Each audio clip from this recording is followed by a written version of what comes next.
Hello, hello, hello, and welcome, welcome. We've got another election night going on. We're very excited about it. It's municipal elections, of course. So the people who are going to be running our town, of the leadership of our town, it's on the line tonight. So we're going to. It's a really interesting year because there's a big game change happening. But before I really begin, I have to say we are lucky tonight to have two of our veteran BCTV pros here to help us really do the analytics and figure out what's happening.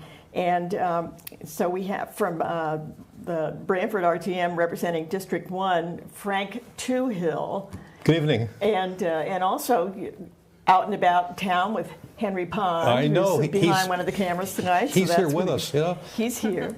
Henry Pond, yeah. And you're also going to be our Republican analyst. Yes. So, hello. Hello. It's great to be here with you, Lonnie, and Tracy. Great to be back again with both of you. You know, it's going to be a great program. As you said, Lonnie, right, it's an exciting night. There is a big change. There'll be a new first selectman. Jamie Cosgrove, after 12 years, is not going to run again. And so it's going to be either Jeff Villette on the Republican side or Josh Brooks, you know, on the Democrat side. So, I mean, please stay with us tonight because it's going to be an exciting program. And as Lonnie said, we're going to live reports at both Democrat and Republican headquarters. So you'll be hearing and seeing the candidates themselves. It's going to be great. Yeah, yeah. And which is a good reason that we have Tracy with us, who knows how to cover these things. And, you know, Tracy is District 5 and also the majority leader of the RTM, our town legislature. And Tracy, I always love to say, you know, I mean, she's, as a child with her family summering here for 4 generations of your family, right? Mm-hmm. And finally, you're just like, I have to move there. I have to be a Branford person. So Branford's a lovely town. But you were in Westchester and a journalist and all kinds of things, and then you came here and you got another skill set. You're also a realtor now, among many other things. So, yes. Yeah, it's really good to have you here. What are you thinking? It's really great to be here. I used to work in a local cable news, where the slogan was as local news gets, and that's what BCTV is for Branford. Yeah. So we really appreciate this opportunity to be here and to talk about our local races and what the outcome's going to be and what's going to happen in our town. Yeah, great. Well, just on that note, you've cued it. I understand that Jeff Villette is standing by, and he is the Republican candidate for first selectman. So, Jeff?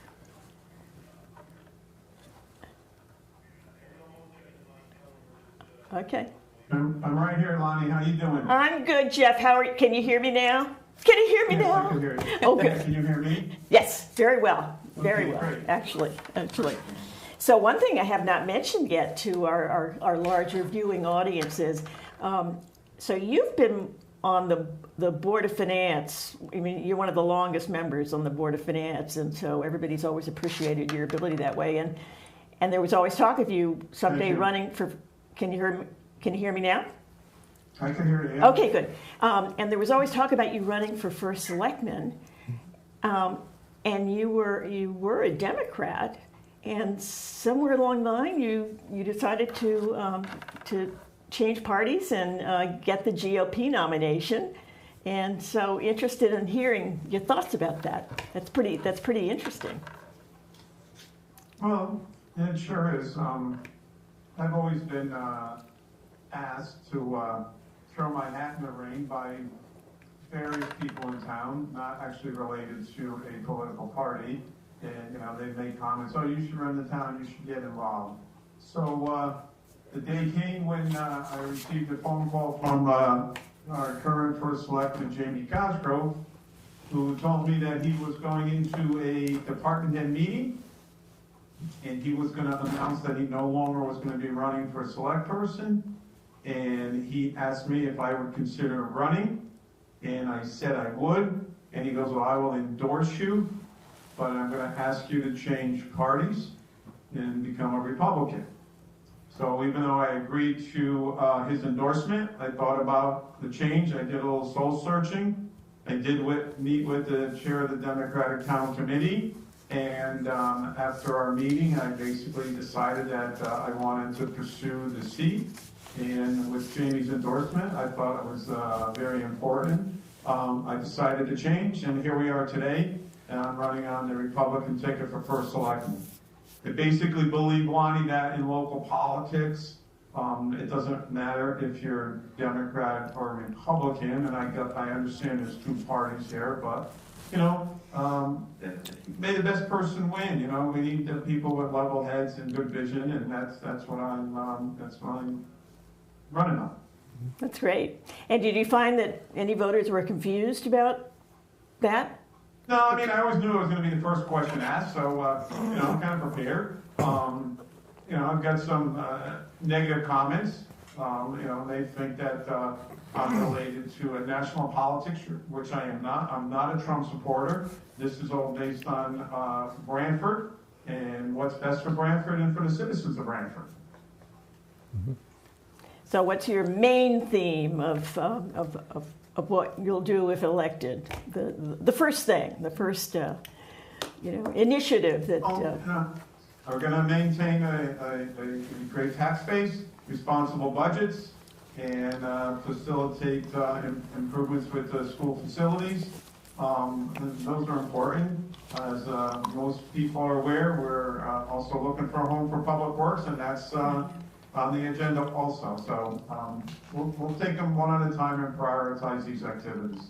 And a little bit more property for the supply ponds, I've been told. We did initiate a purchase for 12 acres or 11 acres at the supply pond, which brings the open space a little bit more acreage in that area, which was a good decision to do. Yeah. Yeah. Well, somebody was telling me, because I love hiking over there, that we already use that property, even though it's been owned. We do have some trails that are going through there with Yeah. the permission of the Kinney family that currently own the parcel. So that's worked out well, but for whatever reason, they decided to offer the property up for sale to the town. We negotiated a good sale price, and hence we moved forward with allocating the money for the purchase. Mm-hmm. Good. Well, it's really great to talk to you. I hope we can talk to you a little later and see how things are going. You feeling good? I feel comfortable, yes. That's good. So thank you so much, Jeff, for talking to us, and You're hope to welcome, talk to you yeah. again. Have a great evening. Thank you. Enjoy tonight. Okay, thank you. Well, I mean, And, okay. So, that was interesting. yeah. So, and it was that Jamie called him and said, I'll endorse you if you run as a Republican. So that was interesting, the 1, 2, 3 of that. Yeah, no. I mean, like the way the whole thing, you know, panned out was very interesting. Yeah. I just wanted to mention that, right, even though the polls have just barely closed now in Branford, it's 8:10, but we can right now, though, we're able to congratulate some of the winners already, which we know about. Tell us. All right, this is what happened. So in the first district, all the RTM representatives, all 6 of us, both parties, we all got reelected because 2 people in the first district dropped off the ballot. So all of us have won, and they are, first of all, we have Elisa Waterman, she won. We have Mark McCall won. Tricia Anderson won. Lindsay Maritola Greenberg won. Shannon Sharkey won, and myself, Frank Tugel, were all reelected. Congratulations! So, thank you so much. So, What term will this be for you? well, 86? I think, okay, so at the end of this term, you know, this brand new term, I believe my total will be about 36 years on the RTM, which has been great. You know, wow. I really, you know, enjoyed being. I also take it seriously, as all of us do. You know, I mean, Yes. I mean, you really have to. You have to do the research. You have to go to all the meetings. Well, and you're an attorney, too. Yeah, I think that's true, yeah. I mean, you brought some skills. Yeah, that's true. Yeah, that's true. So anyway, that's been great. That's great. I'm being told that John Hartwell is waiting. We've got him standing by. John, are you there? There you are. How are you? I'm good. How are you? I'm well, thanks. Yeah. So what do you got? Tracy, Frank, how are you guys? Great, John. Great to see you tonight. So I'm here at Democratic headquarters, which is filling up rapidly. We have a lot of people here, and we've had a big turnout today. I was really very, very pleased and happy to see so many people turning out. I spent part of the day at the 5th District, where I am running for re-election, Indian Neck, and it was a great day. That's good. Were you going door to door or hanging out in people's living rooms or what? No door to door today, and no living rooms. I was doing some phoning during the day, but also spent a lot of time standing outside, talking to people as they came in, waving at the cars, and just generally being there on what is the longest day of the year. I think you'd be running for office. Yeah. Yeah. So did you find were there any challenges along the way this election season, or has everybody been very receptive? I mean, and particularly given the feelings about the current president. I mean, how was that interacting with you on the campaign trail? I heard Jeff a moment ago saying that, the national politics don't really impede so much on the local, and I think he's right in many regards.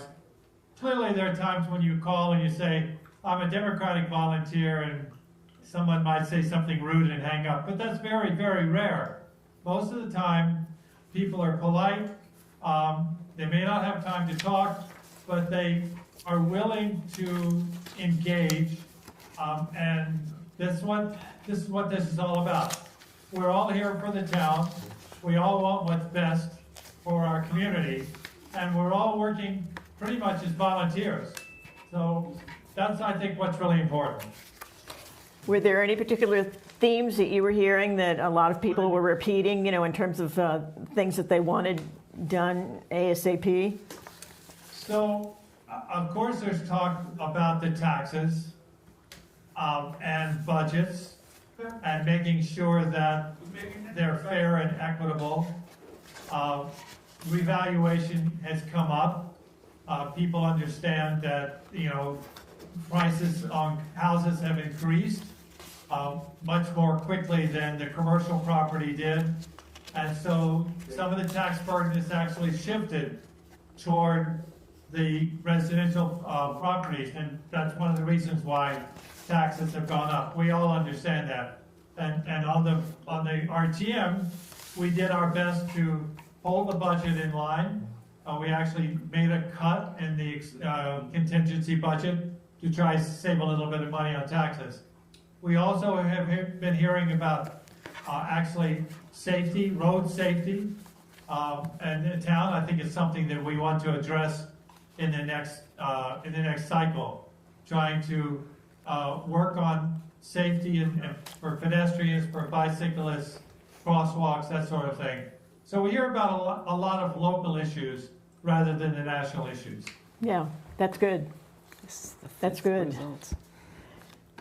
Well, thank you for talking to us. Can you come back and talk to us later and keep us informed of what's going on tonight?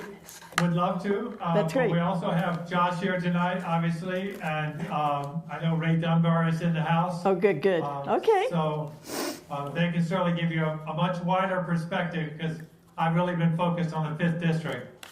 That's good. Those of us who live in it are glad for that. Thanks, Lottie. Okay, thank you, John. You're welcome. Thank you. Bye-bye.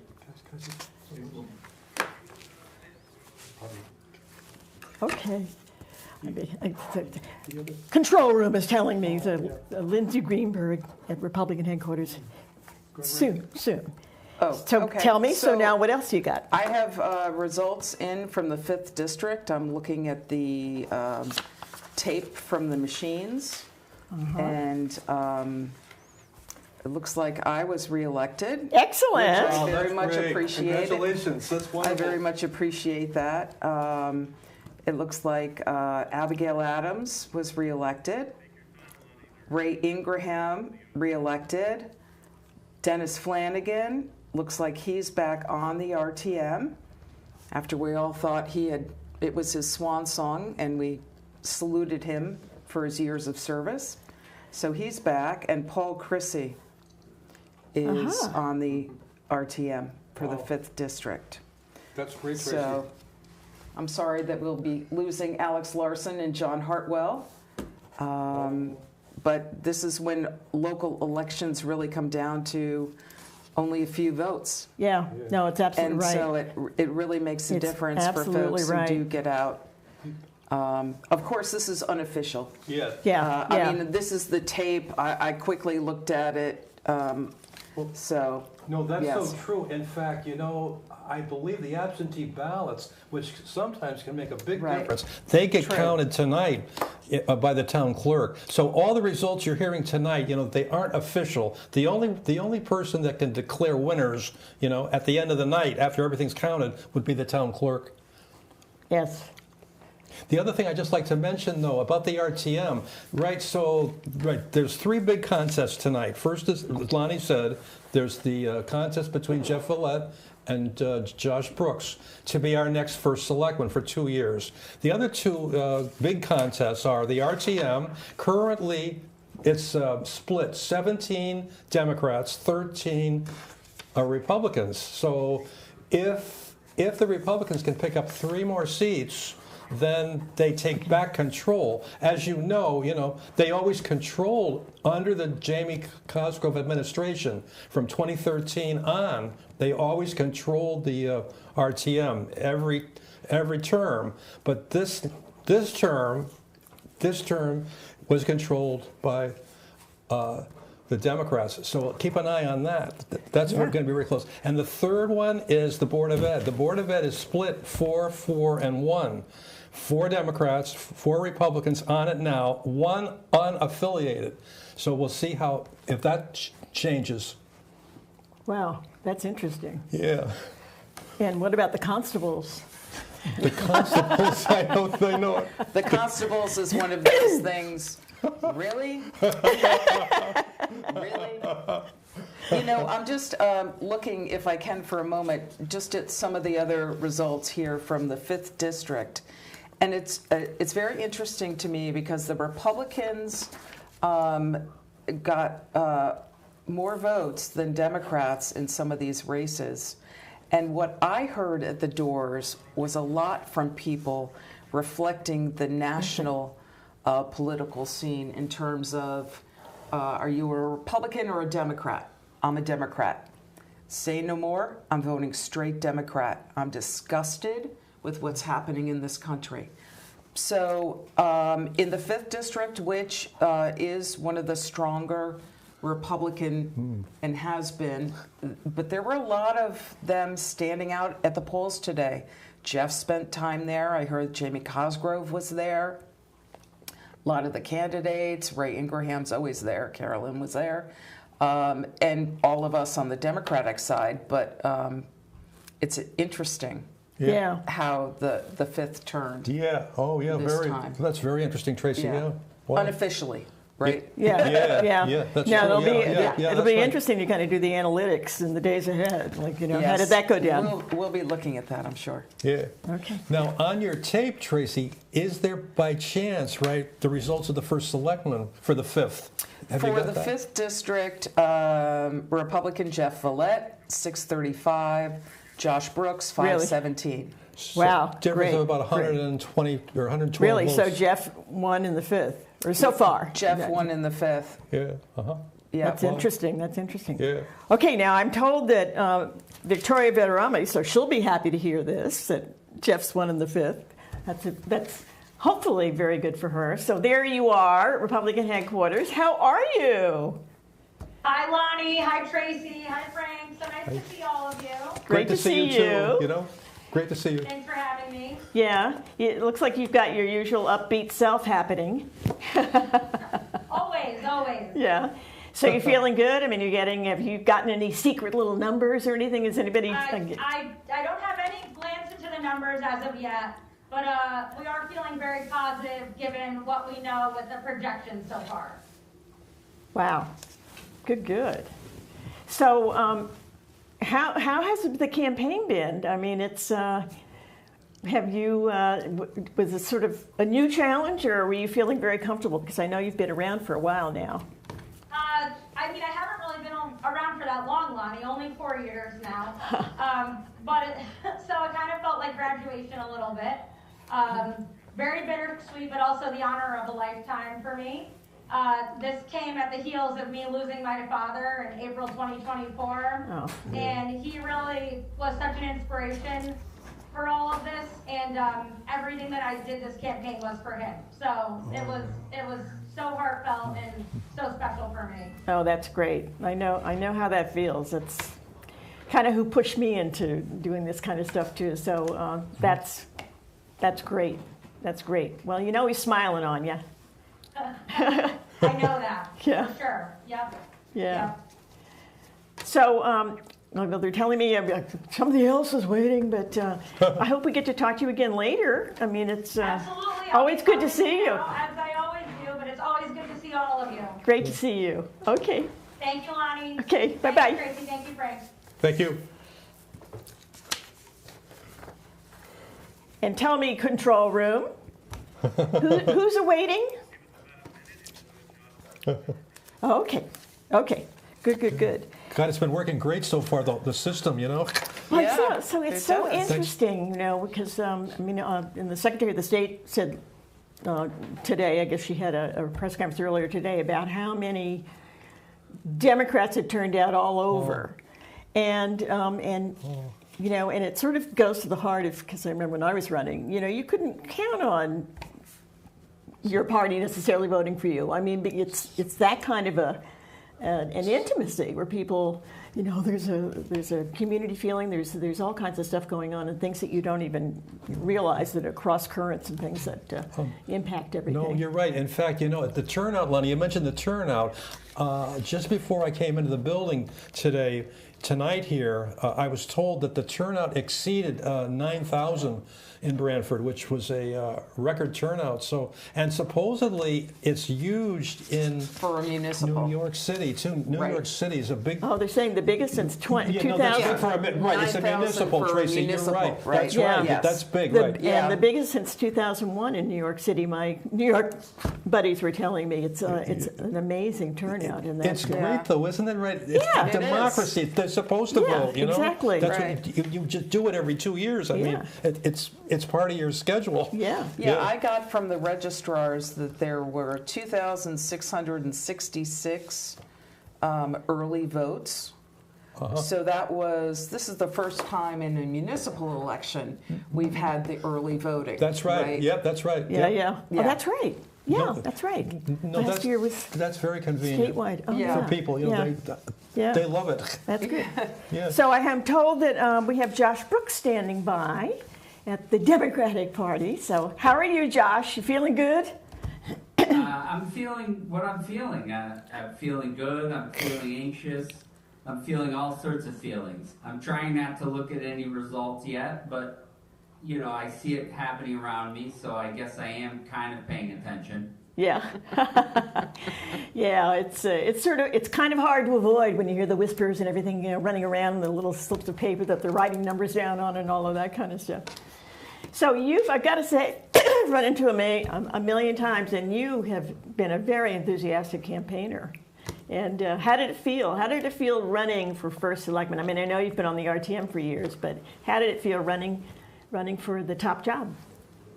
Well, this is my first time really running a competitive, hard and long race, and I've really enjoyed that. I really enjoyed connecting with people, getting out there, talking to people, meeting people, just generally being out there and seeing my fellow citizens of Branford. And that was really a big part of what I enjoyed, and you know, never felt like work for me. It always felt like this is what you do, and this is a good time. Really, we're having a good time. Were there any surprises? Because I know you've represented your district in Stony Creek for several years. I mean, we were getting out into other parts of town and other of the villagey areas. Were there any surprises of things that people were concerned about that you hadn't really heard about that much before? No, I mean, you know, it was all kind of stuff you'd heard. Being on the RTM, I'd heard a lot of it before. One of the things that I found to be very pleasant, I wouldn't say surprising, but how people greeted you when you knocked on their door. You know, they were a little apprehensive at first, but when they found out who you were, and some of them were clearly not my supporters, Republicans, but everybody was so pleasant and wonderful. And so was that surprising? Maybe, but, you know, that's the people of Branford. So, you know, in the end, tomorrow, no matter what happens, we're still neighbors. We're going to be neighbors for a long time, and people behave that way. So while it may not have been surprising, it was definitely refreshing.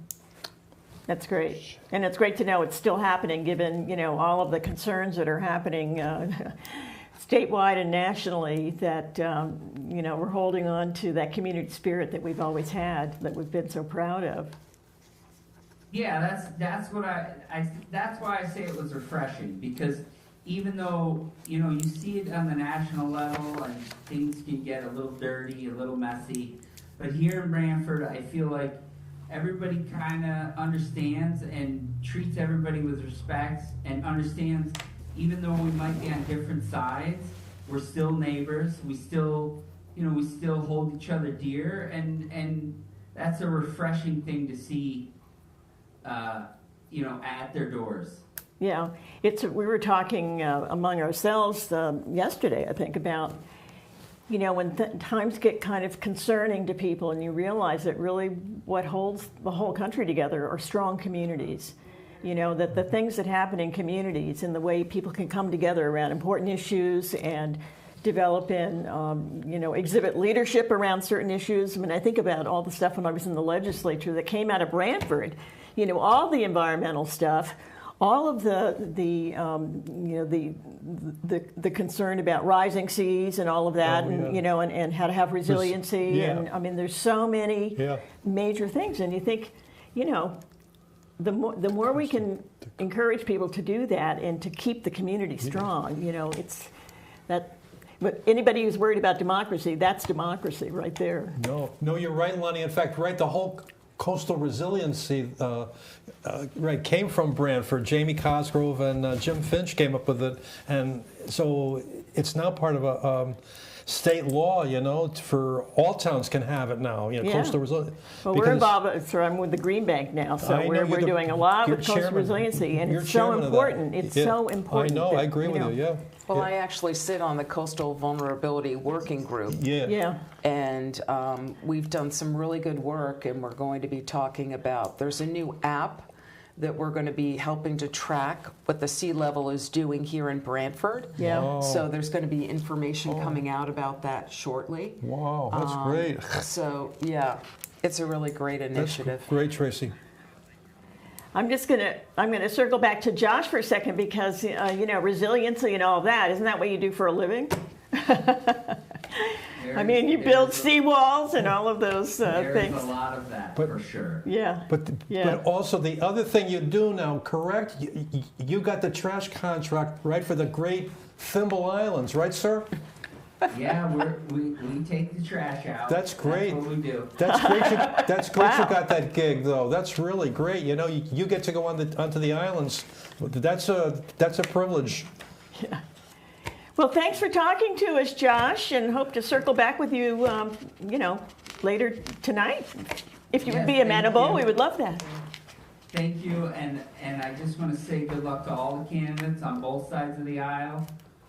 There's always a winner and there's always a loser, but, you know, I feel like this kind of race, all of Branford's going to win. And I look forward to whatever the results are. I look forward to tomorrow when we're back to being neighbors and we're back to working together and doing our best to make Branford bigger, better, and healthier. And thanks for having me. Nicely said. Thank you. Yeah. Thank you. Wow. Well, you don't hear a lot of candidates say that necessarily in other races I've covered in my life. Josh is a stand-up gentleman. Oh, Yeah. He Yeah. really is. He has worked so hard during this campaign. He I speaks from door the- knocked with him. Did you? He speaks door-knocked from all the day. heart, you Yeah, know? no, you feel that. Yeah. He Yeah. really did. Yeah. Yeah. Yeah. So, what are we thinking? It's looking kind of interesting. It's quite close from what I'm looking at.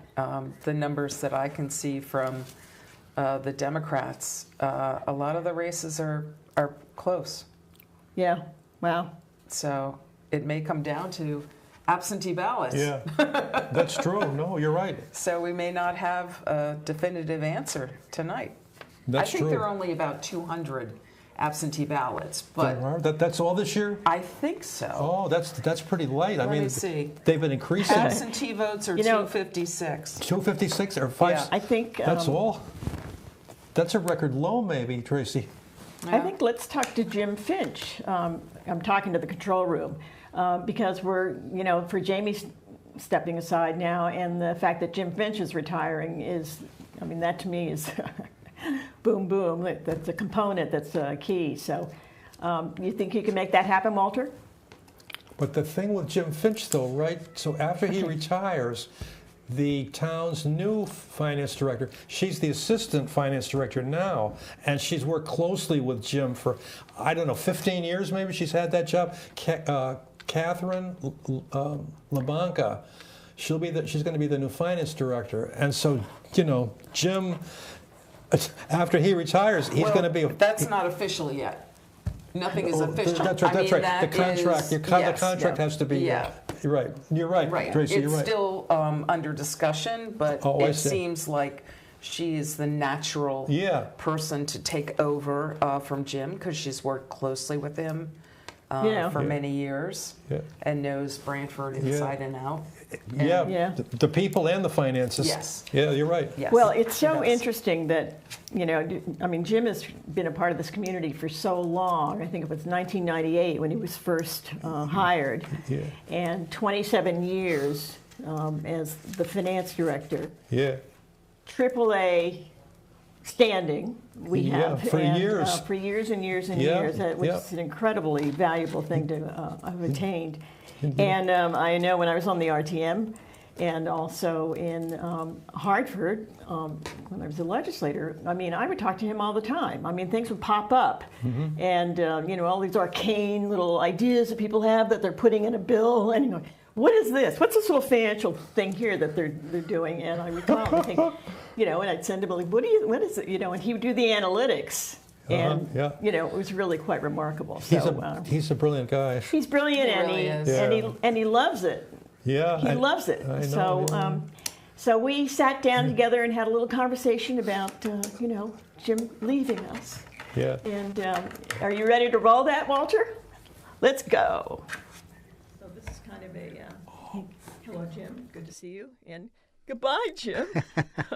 Why are you leaving now? That sounds like a Beatles song. Hello, goodbye. I think it's from Hello, Magical goodbye. Mystery Tour. So yeah. Yeah. Why are you leaving? Decide to leave now? Is it something we said? No, I think that this has been kind of a decision I've been wrestling with for probably the last 2 years. I'll be turning 64 in a couple months. Not that that's old, but it's certainly it's within the decade of when people might be expected to retire. So You've been Branford's Director of Finance since 1998, 27 years. And you've done the job during both Republican and Democratic administrations. And along the way, you helped Branford attain and maintain a AAA credit rating with Standard & Poor's. So I'm wondering, when you first came here, did the demands of Branford surprise you at all? a little bit. I think that when you're in a smaller community, and I was in New Haven before that, so you end up being a bigger fish in a smaller pond, and you find that you're much closer to a lot of the operations. So you're trying to balance, all the various competing stakeholders. And so you have to kind of learn to speak the language of all of them in terms of, and proposing things that, sort of in a logical, budget-sensitive way so that folks can feel good about why they're voting on something. A lot of stuff has been done in Branford. I hear people at the coffee shop will tell me that they're kind of amazed comparing to area towns. I mean, I'll probably miss some of the projects, but 2 new firehouses, a new middle school, new fields, upgrades to the treatment plant, the library, community house and senior center, and we're still in a good position. Our liabilities are well managed. I think they could almost say that what's aspirational is achievable in Branford. I was just thinking when you were speaking, I mean, how many municipal entities I interact with, and we'll get into a planning conversation. And Jim Finch is your, I mean, everybody knows you. And then they'll start, like one mayor will say, God, I wish I had a Jim Finch. And then another one will say, well, I wish I had the Jim Finch. And so, I mean, and I'll sit there and I'll go, wow, and you've stayed with us. How come? I mean, it's great. One of the benefits I've enjoyed is that my career and my purpose, I feel, were very closely linked. Mm-hmm. And I don't think that's a common occurrence. I know people that make lots of money that hate their jobs and they can't wait to get out. But overall, I think that, being able to kind of see the fruits of your labor, being able to, and working with others, of course, identify a community's needs and being able to meet them, I think there's a lot of psychological capital associated with that. And so I think I've been blessed in that regard. Well, thanks for everything. Well, thank you, Lonnie. Okay. That makes me feel emotional, I mean, he's somebody we've worked with for so long, and in the sense of continuity, and it's. But he said, he told me, he said, I live in North Haven. Yeah. I'm not going to be far away if you need me, and I'm going to hang out, and help whoever is going to end up with the job really get plugged in. Right, and, the transition. Yeah. Yeah, I will miss the Jim Finchisms. Oh, I know. Because he's got some really good lines. Oh, and I love, the way he explains things with financial. It's a wicked sense of humor. It is. Yeah. Yes.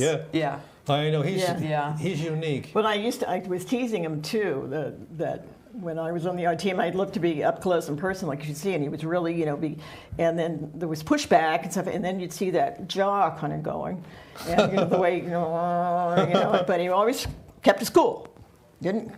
Held on to the cool. He said one of his daughters said, "Oh, I know that look, Dad." So we have actually standing by. This has been an incredible evening with everybody being able to talk to us. So we have Ray Dunbar, who's the incumbent, running again for second selectman, and so he's standing by Democratic headquarters. Hey, Ray, how are you? How you doing? I'm good. I'm doing good. Yeah. You feeling good? I always feel good. I love this town. It doesn't matter about anything. Yeah. Town's great. Yeah. Are you looking at numbers? Are people showing you stuff? And I got to tell you, the numbers are so scrambled, I can't tell the difference. It's so loud here, I can't hear anything. But ultimately, by the end of the night, no matter what happens, I believe the people in the town of Branford are going to do what's best for the people in the town of Branford. And I believe that the people that are elected, whoever they are, will do what's best for the town of Branford, as they always have. Yeah, Josh was saying, we were talking to him a little earlier about how, you'd go to a household and they're not voting for you, and yet they were so nice. Did you experience the same thing? Listen, this sounds incredible. I haven't met anybody on either side of the aisle, and I've said this for years, that's negative, overall. People have their concerns, they have places they want to go. I think everyone looks at, what's best for the town. The only difference is we really have sometimes is the path we want to take to get there. I think everyone wants to get to a good place, but, they see things differently. But all in all, listen, the people that run for office don't run for office to hurt the town. And the people in the town, I think, understand that, see it, and appreciate it. If you get reelected, what's at the top of your to-do list? Or is it? Well, there's always a lot of things on the to-do list. You know, and it depends on, you know, who's there and who you can work with. I feel that, you know, I've been able to work with people on both sides of the aisles for years. I know them, they're friends, they're all good people. I would like to see some of the projects that we have started, you know, get completed. I realize there's restraints sometimes with what you have for resources. My goal would be to see that we can provide the resources to town agencies to see that, you know, these jobs can be completed. Monies have been funded, they've been approved, they may need some engineering and so forth, but all in all, it's just completing what we started so we can move on for the next phase, because there's always the next phase that we need to keep this town solid. Well, thanks for talking to us. I hope you cycle back thank maybe you. later and talk to us again. It could be. All right, thank you. Okay. Have a good night. You too. Thanks, Ray. Bye. So I guess we're running some numbers at the bottom of the screen. If viewers at home are picking up on them, and where are those numbers coming from? yeah, where are they? Okay, and where are they coming from? I'm asking the control room.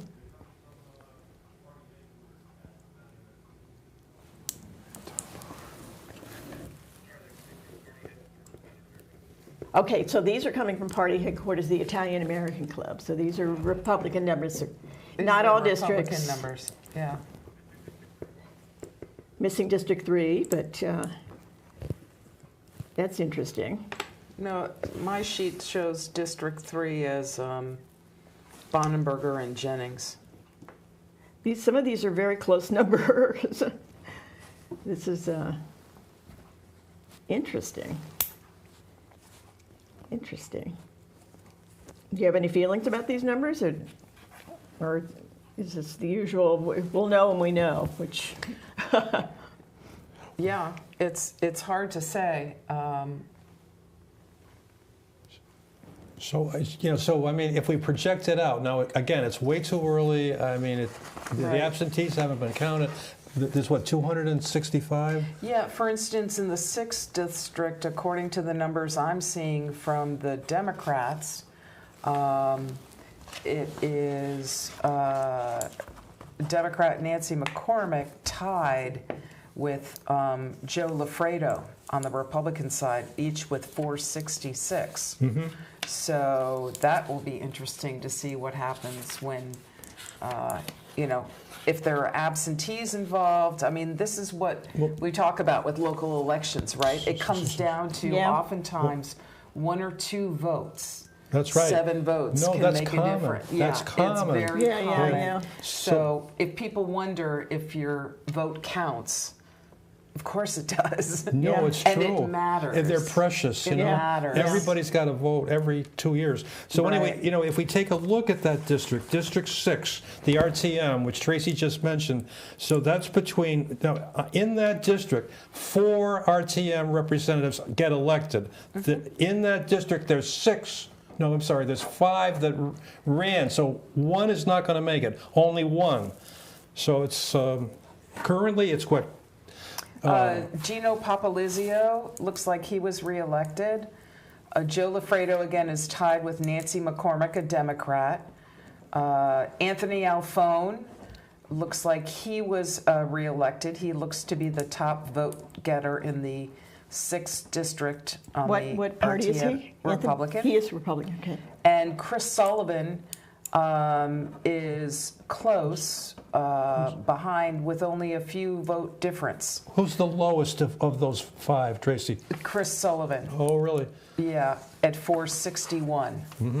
Wow, he's been there a Currently. long time. Chris has been there a long time. Yeah, Yes. Chris took a little hiatus. His girls are very active with soccer. He's a soccer dad. Oh, He's wow. a coach, and so Yeah. he's been doing a lot of that. Wow. He was a very active RTM representative. Yes, he was. He, you know, he did the work, and you know, which was great to see. Yeah. Yeah. And it looks like in the 7th district, according to the Democratic numbers that I'm seeing as of this moment, it looks like the 2 Democrats have lost. Well, Three three are of seated, the 4 get yes. elected, so only one loses. So Right, so who's it the look- lowest? The lowest Please, yeah. is Joanne Basile. Oh, she's was appointed. She was appointed, yeah. Yeah, she was appointed to Yeah. the seat Yeah. when Donna Leach went on the Board of Education. Yes. So currently that's... So who's leading? So of the, Susan Dayhill, a Democrat, was reelected. oh, great. Barbara Maresca, Republican, reelected. And Kevin Healy looks like he's back on the RTM. He lost by 1 vote 2 years ago. Wow. So Yeah. Yeah. See how close they are? Like there was one more house I could have gone to. Yeah, that's that's right. right. That's right. I shouldn't have One more split for vote. dinner. That's right. Wow. yeah, I mean, of course, we have to put the caveat here that these are unofficial numbers. That's Yeah. right. Oh, Yeah. you're I mean, right. these are all unofficial because it's not official until the town clerk sends it up to the Secretary of the State, and the Secretary of the State sanctions it Yeah. as That's right. the official. That's right. And as Tracy said before, there's 265 absentee ballots cast, which have not been voted or not Yeah. been counted, and they aren't 256. included. 256. 256. 256. So, I mean, and I'm sure there's absentee ballots in every district. So, well, we'll have to wait and see. Right. Let me ask the control room again. Walter, do you have that other the other interview ready to go? Oh, that'd be great. Oh, that'd be great. So, so we talked to the Registrar. of registrars. I'm going, what is that word? Registrar. The registrars of voters, to get a sense of how early voting was going in year 2. And as you pointed out, this is the first municipal election where we've utilized it. And so it was really interesting because both the Democrat and the Republican had some concerns about the process. Like they think it needs some fine tuning. So we did an interview the other day, and can we roll that? So here we go. Year 2 of early voting. And I know we spoke last year, and it was incredibly popular, but managing it was challenging. So how's it feel this year? It's a little better because the turnout is a lot less, but still it's hard to get people, especially for the 2 whole weeks and the 2 long days. It's going well, but again, it's just a lot of getting people in and the time, and it works, but still I think it needs some revision. So a lower turnout this year because what? It's not a presidential? Municipal, yeah. Municipal is usually about a third overall. Presidential is about 85 or more, and municipal is usually like 30-35%. It always shocks me because we think about, well, Peter, we know how important municipal government is. Right. And I mean, it's the thing that it impacts you the first and the most completely. Yeah. As you may or may not know, the RTM control was decided by 5 votes. And you and I know there was another time it was decided by 1 vote in Stony Creek when Cheryl Morris was first selectman. I lost an election for Board of Education by 9 votes. So every vote really counts in Branford in town elections. They're very close. So it's a little disappointing that people don't turn out more. And as you say, it matters. Your taxes, your schools, all controlled at the local level. And how are you feeling about early voting? And I think particularly for this, it could be shorter. I think the cost to the towns is only a small fraction of that. It's reimbursed by the state. This could certainly be a week. Last year, we spent $200,000 on early voting, so that's 2 teachers. And Stanford spent $1 million on early voting. So that's a lot of opportunity cost for other things. And, it's easy to pull the lever saying, I want something. And as you know, the legislators, it's easy to vote for something if it's not coming out of your pocket and it's being put onto the towns. So I think the cost needs to be looked at and maybe the hours modified. Thank you. And do you agree with that, Jeff? Yes, definitely. It is a burden on either big, small, medium-sized towns because we are having an election on Tuesday. So not only are we running 2 weeks, and especially those 2 long days, but next Tuesday we're going to be up for like 16 plus hours of other people voting. So you're trying to do 2 things at once, and it really does put a strain on us, and even budget-wise too. We're spending more and more money, and every year, you got to go to the town and say, hey, we need more for this. And the state passes it down, kind of saying, well, good luck. So, but yeah, I definitely do. But philosophically, how do you feel about it? Early voting is fine. I think it's great. It's just, I think the 2 weeks are too long, even for a presidential. We do give the voters a lot of options. Same-day registration for time in early voting, absentee, even election day. But it gets to the thing where, you're doing more and more, but you're really not getting more and more voters out. And I get it. We want more people to vote. We'd love 100%. You're never going to get that, sadly.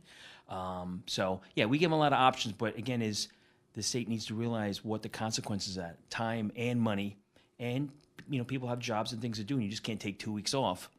And it's hard enough to find people to work election day, let alone for 2 weeks or a day at a time. So, yeah, it's a bit of a strain. Lonnie? Yeah, go ahead. Just to add, I mean, a lot of the theory behind this is that people have trouble getting out on election day and will increase the turnout. That really hasn't been the case. I mean, we're typically about 80% turnout. That's what we ran with early voting. And the voters that we're seeing are generally not working age. I mean, we see a few, to some extent, the hours, and Jeff and I have talked about it, maybe have some early morning and more late evening hours. But most of the days we're open from 10 to 6. So that's not really increasing the number of people that couldn't otherwise vote on election day, or some of them may have physical challenges, but they've always been eligible for absentee ballots as well. Thank you both. Thank you. You're welcome. Thank you.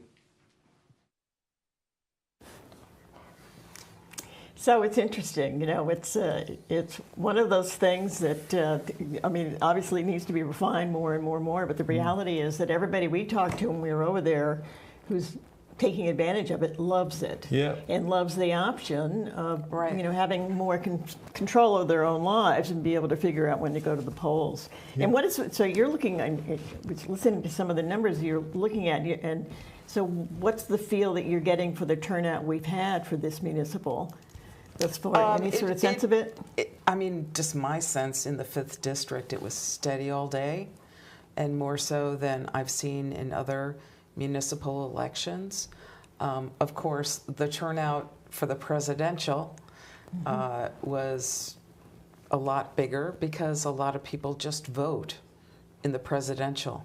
And Yeah. a lot of people don't bother with the municipal, which is really a shame, since we are, who is elected locally has the most impact on your life every day. Exactly. And it makes a difference. It's the closest government to you. Right, Yeah. yeah. It makes a difference who's in charge and what is happening. Your taxes, your roads, Yes. everything, sewers, Yep, beaches. It's all Right. local. It's so important. it's true. Yeah.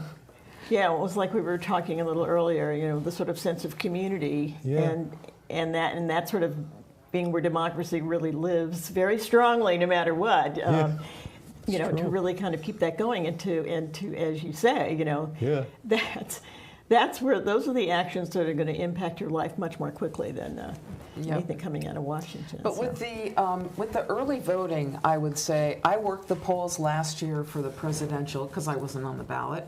I couldn't work them this year because I was on the ballot. But the 14 days last year, I think, really made a difference in a presidential election. In a municipal, I think it's a laudable effort, but it's very expensive. Yes. And everybody's, trying to tighten the pocketbook in local towns. If we did it for a week, that'd be fabulous. And as the registrars pointed out, maybe some early morning days, maybe some later evening days. 10 to 6, you're getting all the seniors, which God bless them, they always vote.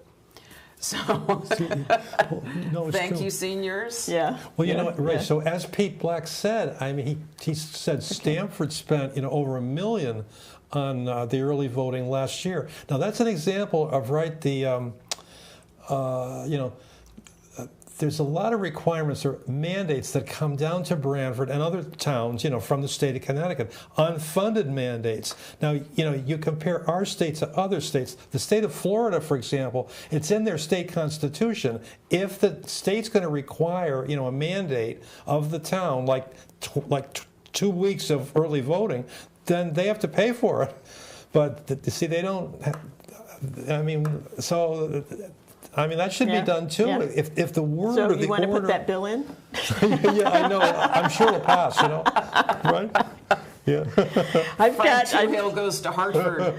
I'm just being told that Josh Brooks is going to talk to us again. He's Oh, ready great. at Democratic headquarters. Hey, Josh. Hi, kids. How are you? We're Great, good. thank you. How are Good. you? Having a good time. Aren't we all? Aren't we all? Yeah, yeah. Very exciting. Very exciting. So do you have any updated news for us? I'm trying not to pay attention, if I'm being honest. Yeah. It's very stressful, I guess, when the votes are coming in, but, they're not all in. I think right now I'm behind by a percentage point, so, we'll just have to keep seeing what happens. A percentage point meaning 1 percentage point? Yeah, 1%. Okay. I'm behind by 1%. Okay, well that's... Yeah, with about, according to the Democratic numbers, Josh, don't listen to this if you can hear me. Josh, with about 50% of the vote in, Josh is at 3,161, and Jeff Villette is at 3,392. So Yeah, that's it's what I close. saw. Close. Yeah. So that's with It's close. 50% of the vote. That's very That's Yeah. with about close. 50%. And do we know, are there key districts that still haven't, that we don't... Breaking that Like down. Stony Creek? Yeah. Oh, so many No, people will be for Stony Creek Josh. is- That's what I'm saying. Is Yeah. that in Yeah. yet? It's like, If Stony Creek doesn't go for Josh, then that would whoa. be those are his people. Yeah, I was going to say, Yeah, absolutely. no, that's his Yeah. district for sure. Yep. Yeah. Absolutely, absolutely. But you're handling this very nicely, Josh. And I love what you said earlier about the fact that tomorrow we're all going to be Branfordites still, and and we've always been a closely knit community, so that's a good thing. Yeah, I think it's important that we put it in perspective, right? That win or lose or draw, which I guess there probably wouldn't be a draw, but win or lose, tomorrow I'm going to go to work. No matter what, I'm going to go to work tomorrow. And I have my health and I have my family. And so, yes, do I want to be first selectman? 100%. I'm not going to pretend otherwise. Will it be disappointing if I lost? Yes, 100%, and I'm not going to pretend otherwise. But at the same time, you got to look at it in perspective, right? The voters made a choice. I did the work. We did the work as a party. We did the work as individuals. And so if you go home feeling like you did all you could, then that's what it is. And that's just what it is. So you move on.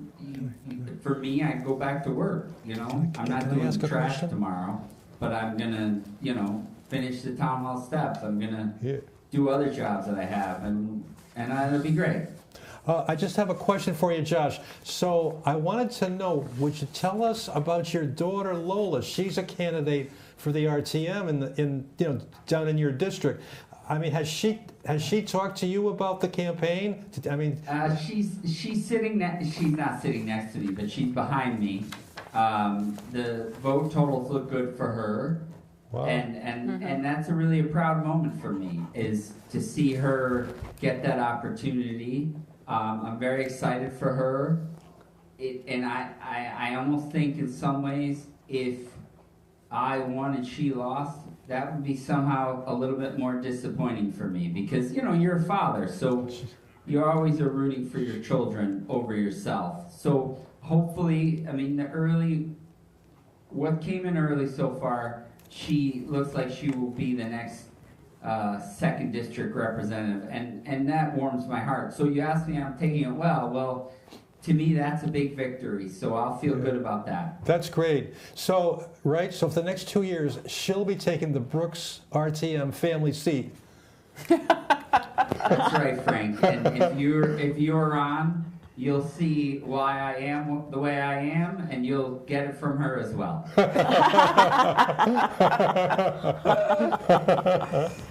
This sounds very promising. Yes. That's So great. again, the continuity will be maintained. Yeah. Yes. That's great. Lola That's correct. did win in the 2nd District, and Peter Henschel was returned as an incumbent. So it's official. Lola has won. Well, it's not official. But- It's unofficial but still. it's looking good. Yes, the Yeah. numbers are. She's got the numbers. Peter Henschel has the numbers, and Chris Hines for the Republicans was reelected in the 2nd District. Wow. Thank you. Okay. Great. Well, thanks, Josh. No, again, thanks for having me, and anytime, and we'll see what happens. I guess it's getting later, but it's still early, and so let's see what happens. Again, I can't emphasize enough,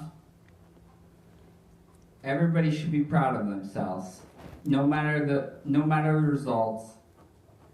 All of the members that ran, all the people that ran for the RTM, the Board of Ed, the constables, they should all be proud of themselves. It takes a lot of courage to put your name on a ballot.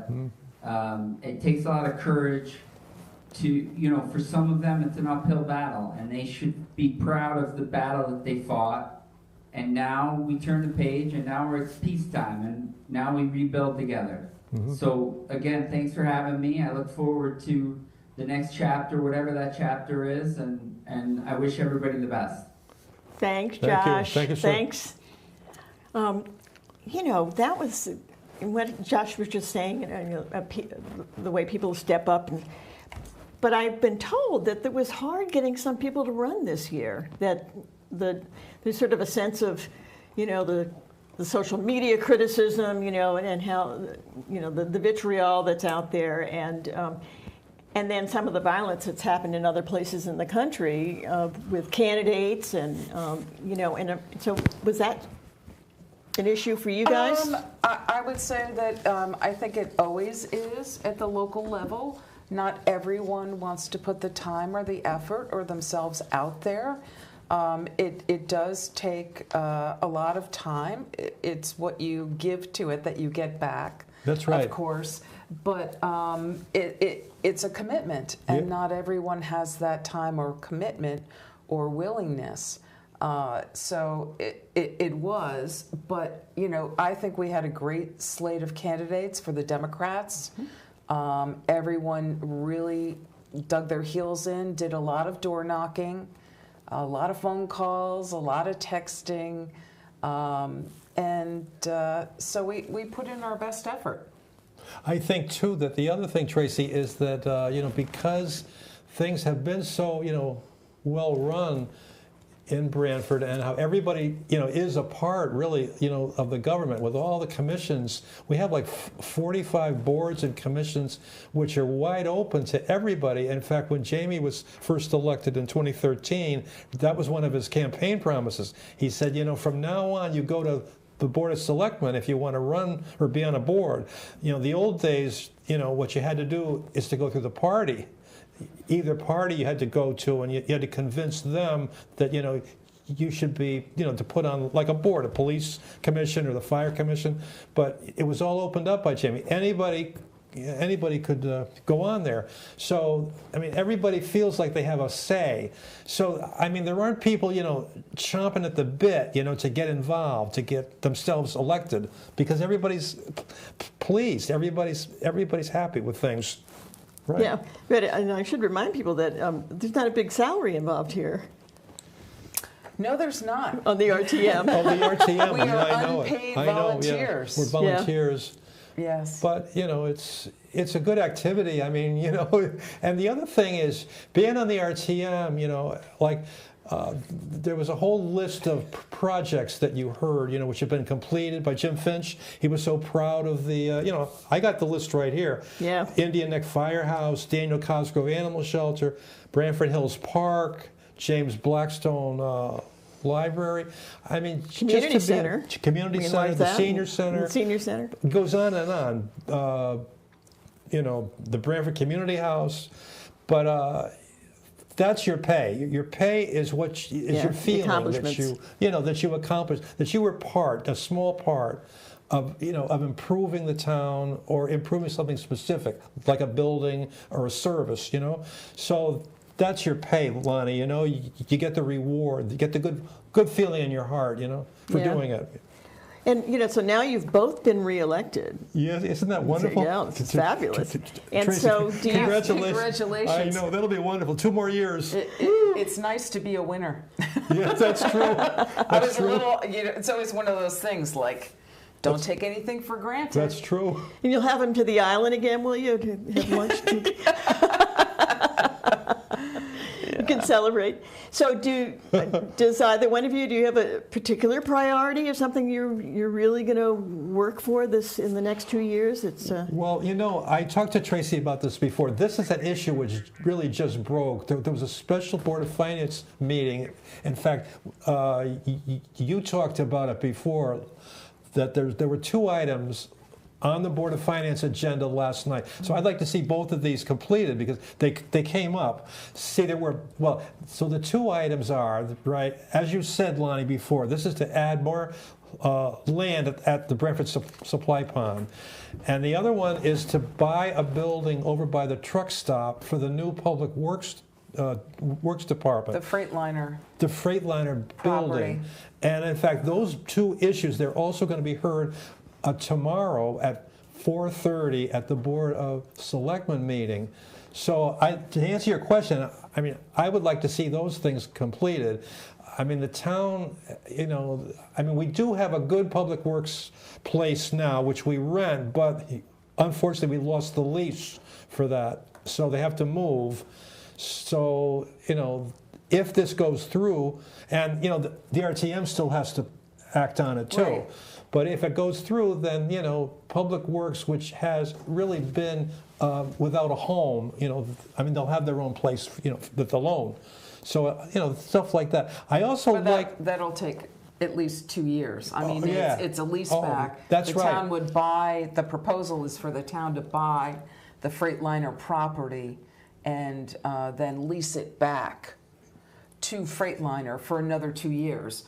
And then it would have to be retrofitted, essentially, for what the Public Works needs are.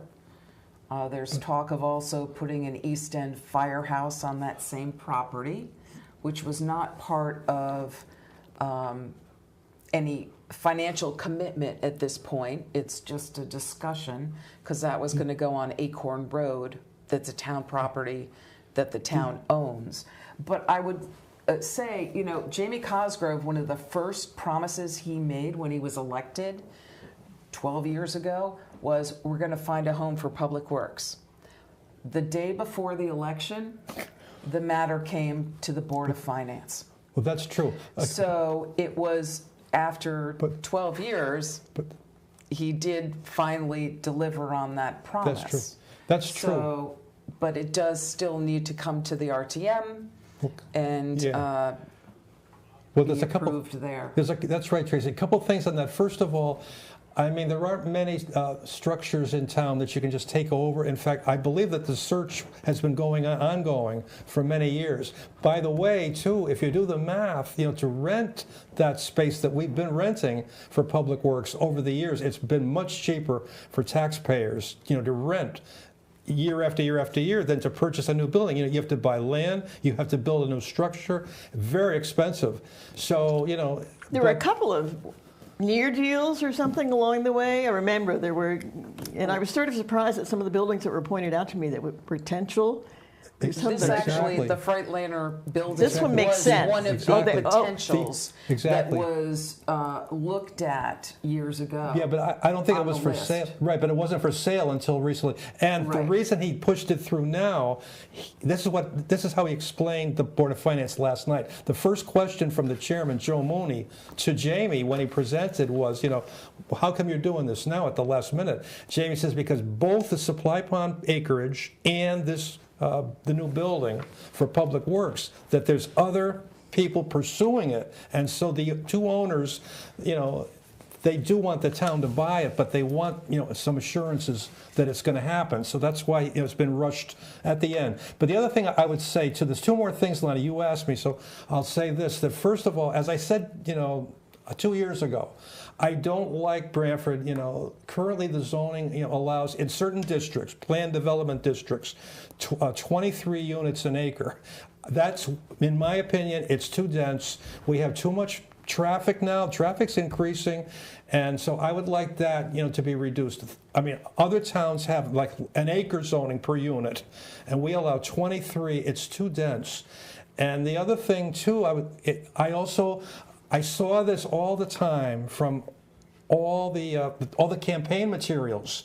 People are concerned about the traffic, the speeding. Yes. I've been concerned about it for years. Stopping at the stop signs, simple traffic enforcement, I believe needs to be beefed up. So those are that's on my wish list. I would agree with you. That's good. That's good. Yeah, I was going to say that sounded kind of familiar. There's It's just a common sense. nonpartisan support for that. Well, It's common sense. and I have to say, look, as a person who likes to walk and run and stuff, and I was having the issue in New York City when I was doing a project there not too long ago, and now it's here. Those electric bikes with the big wheels. And the scooters. Yeah, they're very and you dangerous. can't hear them initially, and you're out doing your thing, and then it's not like they're paying attention to many of them. Right. Not really skilled, and it's not as if they really think of themselves as being a motorized vehicle, which in fact they are. So Right, and they can go up to like 40, 50 miles an hour, and you have kids on them who are 12 years old not wearing helmets. yeah, no, it's I would say one of my priorities remains the coastal resilience. This town really needs to focus on that, with a sea level projected to rise 20 inches by 2050. Yeah. This town has 20 miles of coastline, Yeah. one of the largest coastlines in the state. Yeah. And it really needs, currently the Coastal Vulnerability Working Group is an ad hoc. I think it should be a full committee. I think we should have a budget. And I think that it really needs to be a focus of whoever's in the first selectman's chair in the next term. Yeah. Well, my other life, the Green Bank is something we're really focused on resiliency. In fact, we were given that as one of our responsibilities. I think 2 legislatures ago. That was one of that was given. So we've been doing a lot of work, and we really want to. It was amazing me a few years ago when it wasn't high tide or anything. 146 was flooded. Yeah. You're just driving along suddenly, and you think, wait a minute, is there a storm? Is there, oh no. No. And so normal to now. really, The high tides. and to really see lot what's higher. happening along our coastline. Is really- Yes. That's true. Yes. I'm being told that we have, we don't have in for the 3rd district yet, but I'm being told by the control room that we have some slides of what the numbers look like in all the districts. So, in the first selectman's race, Again, that's with about, the updated total. I have different updated numbers. oh really? Are yours yeah. higher? That are higher, yes. Oh, Yeah, because they're both in the 31 or the regular. Right. One yeah, has 30, they're one has both- 33. Yeah. So according to the Democratic headquarter numbers I'm seeing, Josh Brooks has 3161, and Jeff Follett has 3392. 33. And so say, who's this coming from? Democratic This headquarters? is Democratic headquarters. Josh Brooks, 3,161. Counting all the districts? No, it's not. It's only it's only about 50% of the vote that is in here. I'm not sure why that is. Is the 3rd district in it, or are they Yeah, not? the 3rd district is Irina Bonenberger. She won. And Richard Jennings, he won. And it looks like Ralph Murray is the Republican. Peter Black did not run again for the RTM because of his involvement as the Deputy Registrar of Voters. So, Do you have, in the 3rd district, do you have first selectman numbers? I don't. I just wanted to point out, so we just heard from Tracy. She gave those two numbers, about 3,100 for Josh for first and 33 or so for Jeff.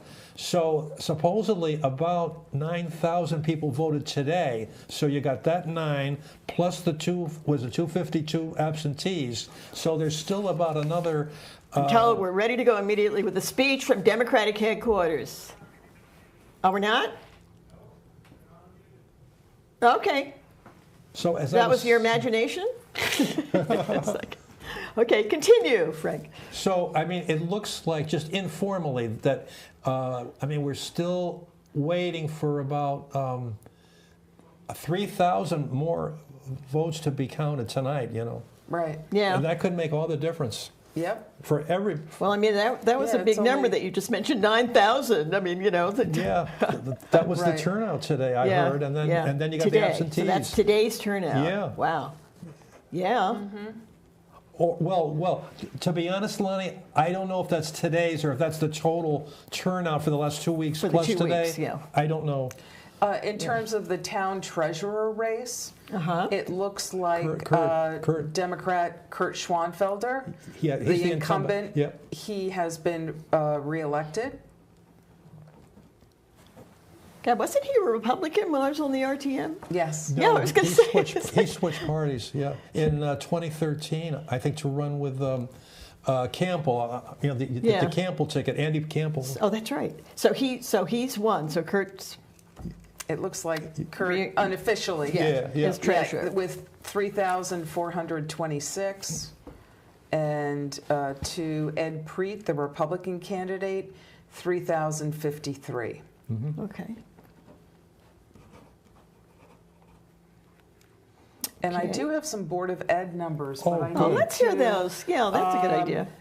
I don't recall. The Board of Ed is like, so we had the Board of Ed, the 6-year seats. Yeah. And how many get elected for that, Okay. Frank? All right. Remind me. Yeah. Okay. So, all right. This is how it shakes out.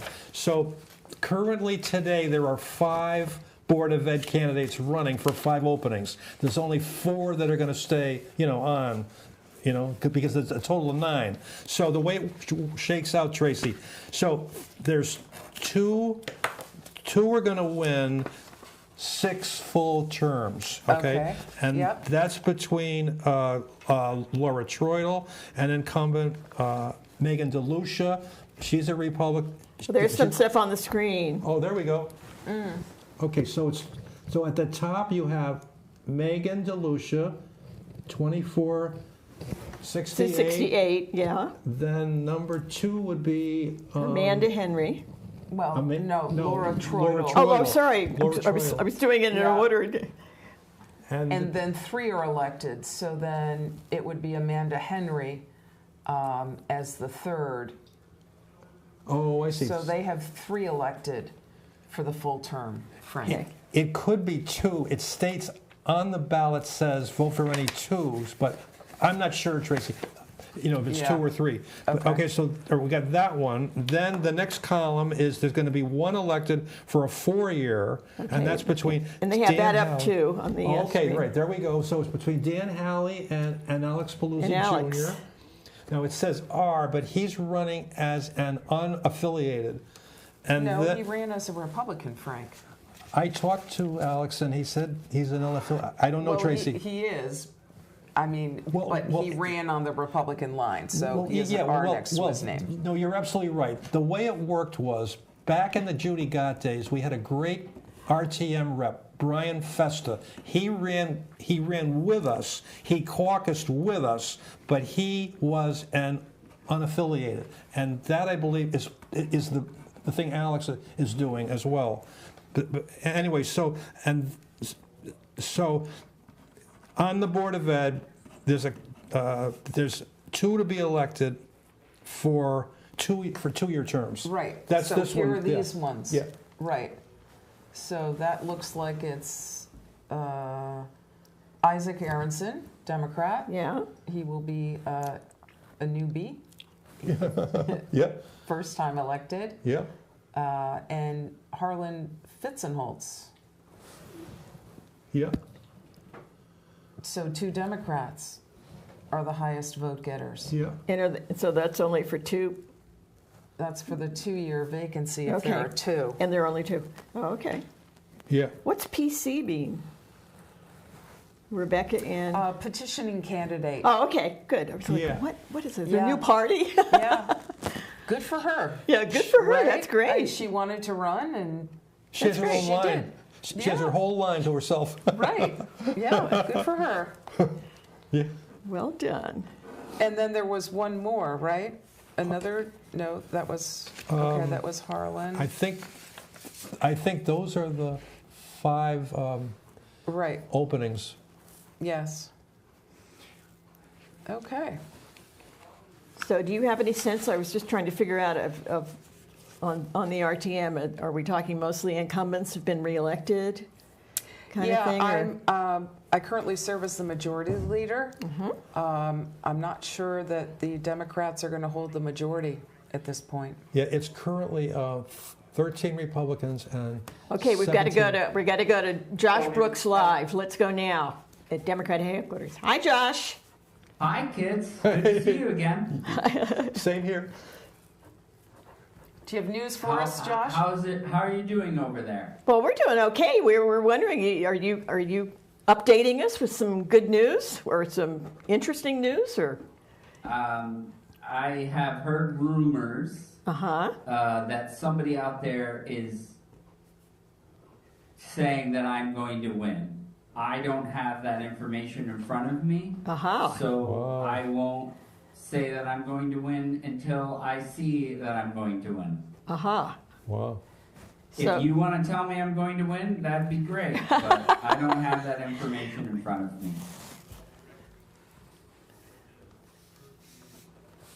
Oh, wait, we're getting an announcement. What have you got? Hold on. There might be some yelling. Stand by. Very exciting, though, isn't it? Yeah. Okay. Is that the tally board behind you, Josh? Yes. Yes, it is. Is there someone who's running the camera who could maybe put it on the tally board? All right. It may not read it. The laptop won't show it. There's clapping. There's clapping at Democratic headquarters. The tally board is saying I'm winning. Wow. With all the votes in. With all the votes in. With all the votes in. Okay. Yes, that's early vote. And I'm getting yelled at. See?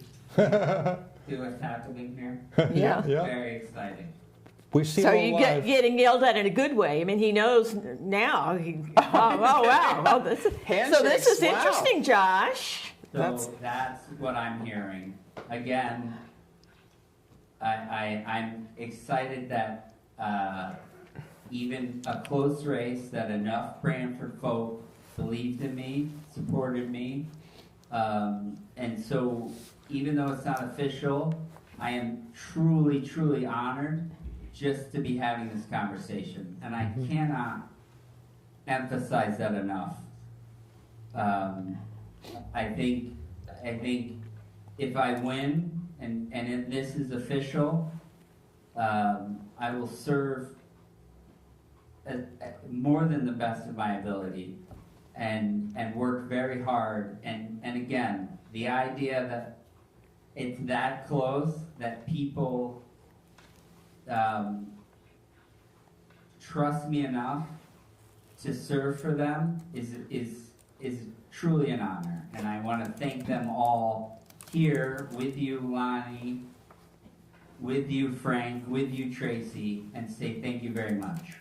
You know, I have to say, Josh, one of the things that really impressed me is, you know, the reminder of the business that you created and how, you know, so much of it involves physicality and, you know, it's a hard-working enterprise that you've done, and it's incredibly successful. And I know you've always said that you care about working people and people who work hard and build businesses, and so that's going to continue to be the kind of thing you're going to work for, as if these numbers are correct and you're going to be the first selectman? 100%. I mean, I do truly believe in that. I do truly believe that we, you know, hardworking blue-collar people are the backbones that make this world work. And it's an honor to serve them, and I will serve them proudly, and I will always put them first over my own needs and my own interests.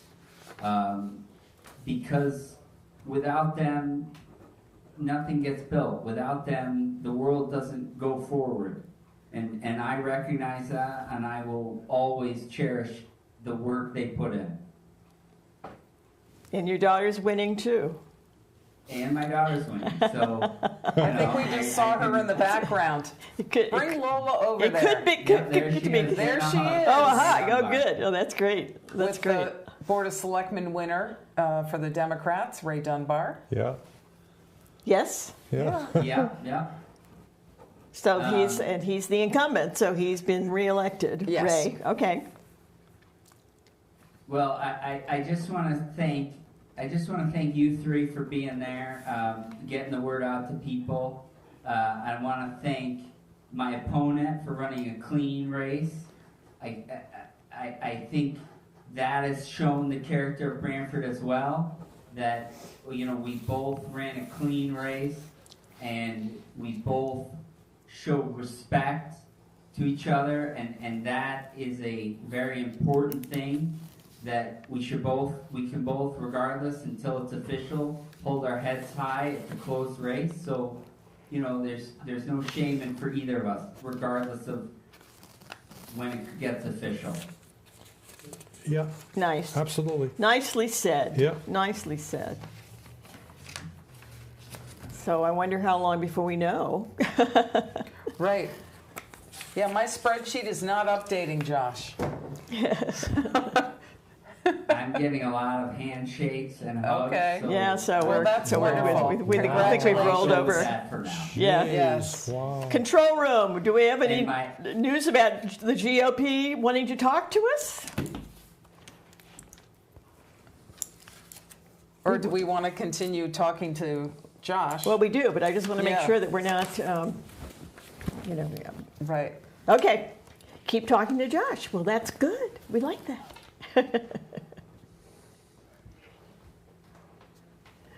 I think my wife just left. Sorry. Josh, do you want to talk It's about way your? past her normal timeout. Yeah. Do you want to talk about? Oh, there's. That was the missus. That was the missus. Oh, we missed the shot. Sorry, we cut away from that.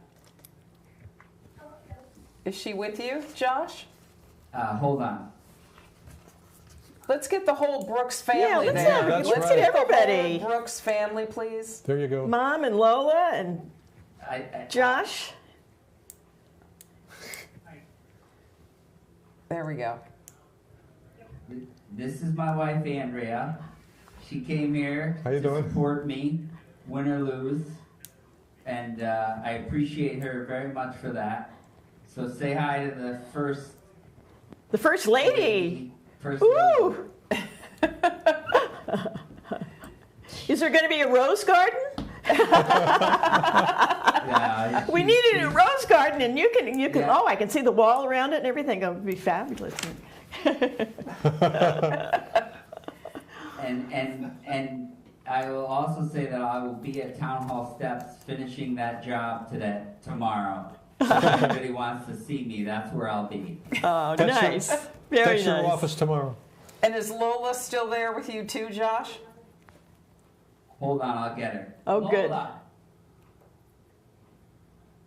Sorry, good. she's coming. Oh, good. Excellent. Private. Yes.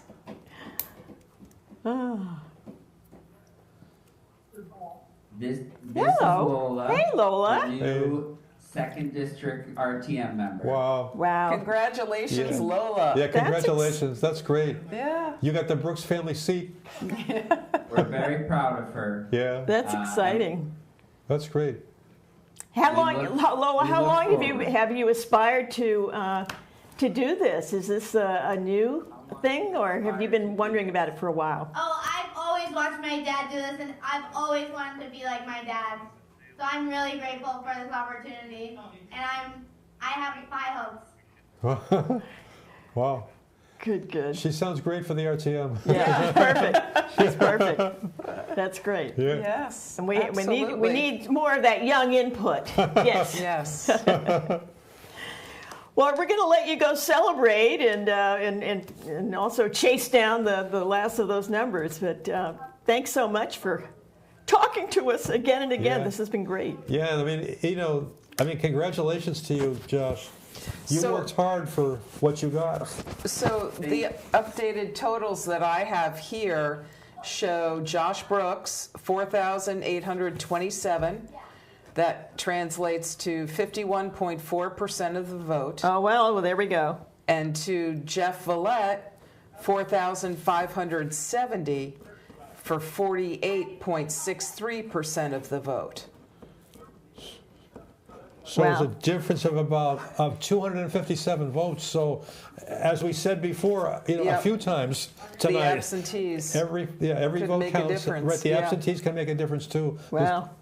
But even with those, Josh still takes it. Yep, Yeah, it looks that way 51%. for sure. Yes. Yep, that's wonderful. Yep. So, control room, do we have a camera crew standing by to talk to I Jeff? have to. Jeff. He's talking to Jeff. It looks like Jeff was calling Josh perhaps to concede. Really?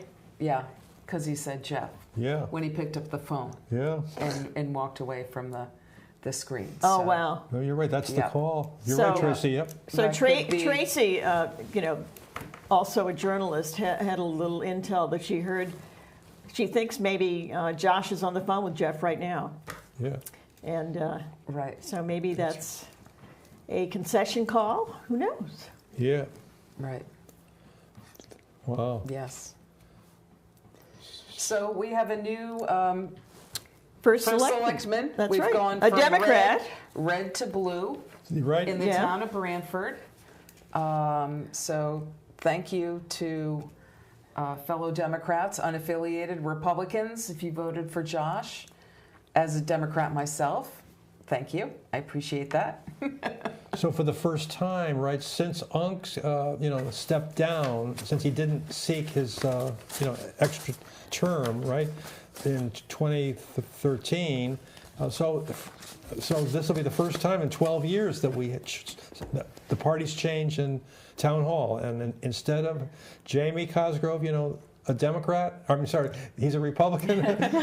It's getting He late. was a Democrat. Yeah, And now he's, yeah. it's Yeah. like, So And he instead hired of- a lot of Democrats. Instead of Republican Jamie Cosgrove in the town hall, as he has been for 12 years, it appears it's not official, unofficially. but it Yes. appears that there's going to be a new party in town hall. Josh Brooks, he's a Democrat, and he'll be taking the first selectman's office. Yeah, and but the second selectman has won re-election, so he's Right. yeah.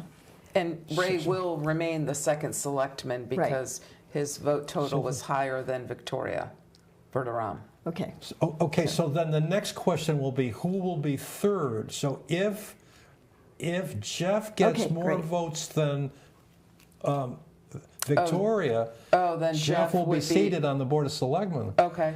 Oh, that's happened before, Yes, hasn't it? yes. Haven't we Yes. had Yeah. the first select He did. candidate end up as, oh, well, that's Yes, interesting. Actually, he will be, yes, Jeff will be on the Board of Selectmen then. Oh, that's great. Really? Yes. Oh, so we're making news here with our two pros have figured out that looks like Jeff Follett might be also a selectman. Right. Yeah. Yes. And I'm told that his speech is coming soon, they think. Okay. They've been told to stand by. Excellent. Good. So the RTM, you know, I'm trying to figure out. I am has the too, and balance I'm of- not sure, again, whether or not the Democrats held the majority. In the 4th district, which is a pretty telling district, Oh, yeah. all the Democrats were reelected. Joanna Gorman, who is a new candidate, and she won election. Yep. Kiana Shrestha Yep. was reelected. Shida Sumro, Yep. also reelected. Oh, And good. Dan Edelman, reelected. And for the Republicans, it is The top Sean two. Kelly. Oh, Sean Kelly got in. Yep. And then Kieran Nupani. Oh, he's an incumbent. Oh, wait, no, Chuck Witkowski came in at 600. Oh, so he's So by one vote, Is this a seat? There we go again. yeah, one vote, Chuck Witkowski got 600, and Kieran Nupani for the Republicans got 599. Oh my God. So- Oh my God. You know, Oh my Unfortunately, God. it's not Are the we going result to- that we were looking for, and I know everybody's out there wondering what transpired. We're trying to put our finger on it, but in simple terms, what we saw tonight, we brought a lot of voters out. Most of you know there's not a lot of controversy in this town with issues. We're well managed. Jamie and his team have done a great job over the last 12 years. But we kind of relate what we see to the National Republican Party with Donald Trump in office. I'm not a Trump supporter. Our team's not a Trump supporter, but we got pulled into that wave of people that are not happy with what's going on around the world and in Washington. So I did concede to Josh. I wish him luck, and I look forward to still working with the town and he as we move forward. We're going to regroup. We're going to see the direction that we have to go in. We had a great team. I want to thank everybody that ran on the ticket. I want to thank Victoria, Edbury, who are on the top of the picture with me.